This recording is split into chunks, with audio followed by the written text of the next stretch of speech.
en ese pequeño tutorial les voy a explicar y a mostrar las partes del disco duro. Esta es una muestra de un disco de 500 gigas. Entonces primero vamos a comenzar a desarmarlo y como podemos ver aquí está el panel de circuito. Podemos observar que aquí tenemos los conectores de la fuente de poder, el más grande y los más pequeños de tecnología SATA, así que es un disco duro moderno.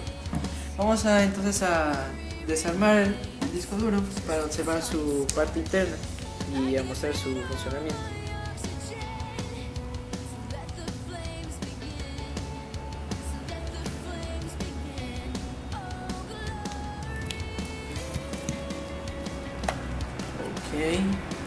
Entonces aquí podemos observar que se encuentra el eje central, el disco magnético y en su cuerpo, aunque no lo podamos ver, se encuentran las pistas y sectores del disco en el que está almacenada toda la información. Aquí se encuentra el brazo y aquí en la puntita está el cabezal. Algo curioso del cabezal de lectoescritura, eso que tenemos aquí, que es que lee información en código binario, nunca toca el disco. Y aún así el cabezal se mueve y sigue leyendo y procesando información. Y siempre empieza desde este sector, el sector 0. Aquí es donde siempre empieza. Entonces, el actuador, lo que es todo esto, es un motor que mueve la estructura que contiene las cabezas de lectura entre el centro y el borde externo de los discos. Un actuador usa la fuerza de un electromagneto empujando contra los magnetos fijos para mover las cabezas a través del disco. Entonces podemos ver que este motor de aquí, cuando está encendida la máquina, se puede mover. La controladora manda más corriente a través del electromagneto para mover las cabezas cerca del borde del disco. En caso de una pérdida de poder, un resorte mueve la cabeza que está en la parte interna nuevamente hacia el centro del disco sobre una zona donde no se guardan datos. Dado que todas las cabezas están unidas al mismo rotor, ellas se mueven al unísono. Mientras que lógicamente la capacidad de un disco duro puede ser medida según los siguientes parámetros. Aún así hay cierta energía magnética si coloco este desatornillador. Ahora vamos a lo que es el tablero de circuitos, o lo que se estaba hablando anteriormente. Se llama tablero de la lógica del disco duro. Un tablero de la lógica utiliza sus componentes importantes del siguiente para proporcionar una variedad de funciones y de características a un disco duro. Controlar el trazado de circuitos, circuitos del sentido de la amplificación y de la compresión, hardware de la interfaz, soporte lógico inalterable y control múltiple del comando y del reordering. Vamos a hablar ahorita lo que es el brazo y su funcionalidad. El disco duro contiene un brazo que contiene las cabeceras, lo que está aquí, de lectura-escritura. Este brazo puede mover las cabeceras por las diferentes pistas. Un disco duro normal es más o menos de 13 centímetros de diámetro. Y el brazo puede moverse a 5 centímetros por la superficie del disco. La velocidad que puede moverse este brazo es increíble. Es bastante ligero, siendo al mismo tiempo potente y preciso.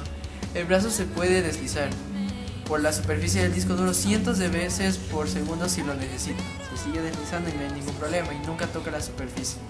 Las cabezas, lo que vemos aquí es la puntita de aquí, están ensambladas en pila y son las responsables de la lectura y escritura de los datos. La mayoría de los discos duros incluyen una cabeza lectura-escritura a cada lado del disco. Sin embargo, algunos discos de alto desempeño tienen 2 o más cabeceras sobre cada superficie, solo tiene una. De manera que cada cabeza atiende la mitad del disco, reduciendo la distancia y desplazamiento radial. Las cabezas de lectura-escritura no tocan el disco cuando está girando a toda velocidad, como les había dicho anteriormente. Por el contrario, flotan sobre una capa de aire extremadamente delgada, digamos que es una 10 millonésima de pulgada. Eso reduce el desgaste de la superficie del disco duro durante la operación normal. Algo que hay que tener en cuenta es que cualquier polvo o impureza en el aire puede dañar suavemente las cabezas del medio. Su funcionamiento consiste en una bobina de hilo que se acciona aquí en el interior, que no la podemos ver, que es casi de un tamaño microscópico, según el campo magnético que detecte sobre el soporte magnético, produciendo una pequeña corriente que es detectada y amplificada por la electrónica de la unidad de disco. Ahora los platos. Es el componente principal de un disco duro y están elaborados de compuestos de vidrio, cerámica o aluminio, finalmente pulidos y revestidos por ambos lados con una capa delgada de una alineación metálica. Los discos están unidos a un eje y un motor que los hace guiar a una velocidad constante, entre los 3600 y 7200 RPM. Convencionalmente los discos duros están compuestos por varios platos, es decir, varios discos de material magnético montados sobre un eje central. ¿Qué es eso?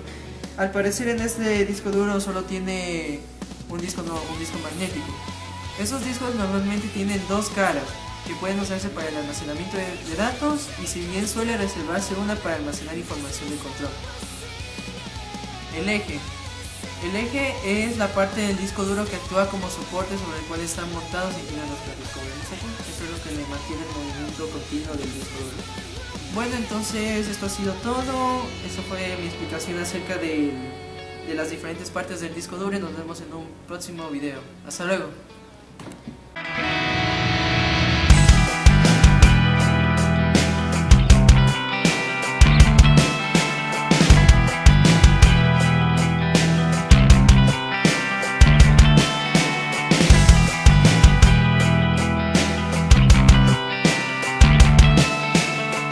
Gracias a todos por ver este video tutorial.